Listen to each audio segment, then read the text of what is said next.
Sabi 5 to 7 days pero dumating naman siya in 5 days. Dumating. Mas gumanda yung ano. Mas bumagay sir. Gumanda yung sa matibay talaga. Yun. Saka sulit talaga yung bayad. Yun. Yung mga ano, kung umorder kay ano na lang, JD Motovlog na lang. 100% legit. Yun. Maraming salamat Sir JR. Sana enjoy ka sa bago mong upuan.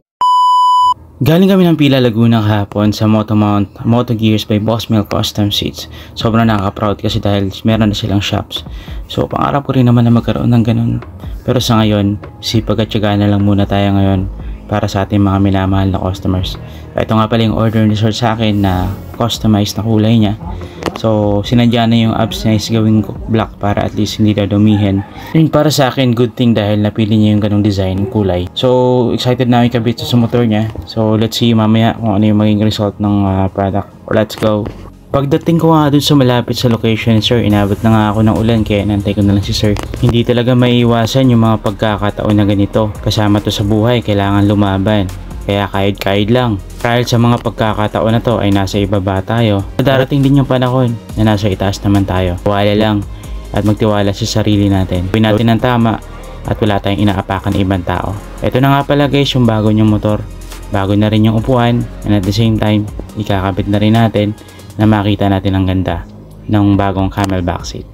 8-seater ni Bossmel. Let's go!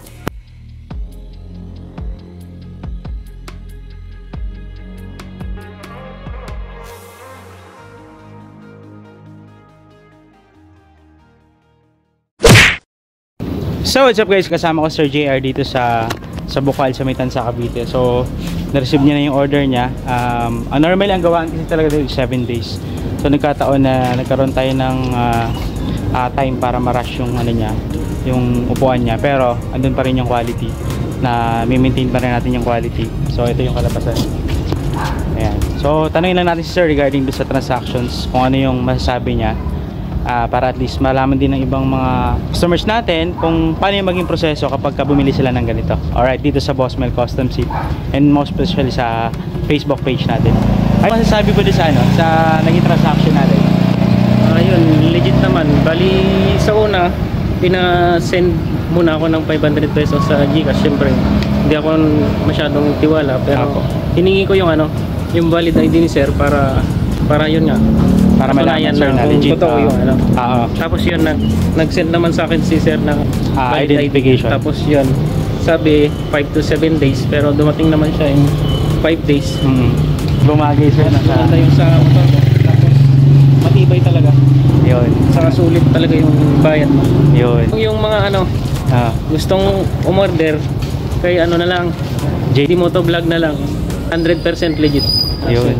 Maraming salamat Sir JR. Sana mag-enjoy ka sa bago mong upuan and marami pang customers na darating. Alright? Thank you so much Sir JR. So once again guys, maraming salamat sa lahat ng mga nagtiwala sa Facebook page natin and at the same time sa lahat ng mga customers na katanong regarding sa transaction. Panoorin nyo lang yung video na to para magkaroon kayo ng idea kung paano yung magiging flow ng transaction. Katulad ni Sir JR, ayan, successful transaction ngayong araw ng Saturday. So malamang Sunday magra-rides na yan.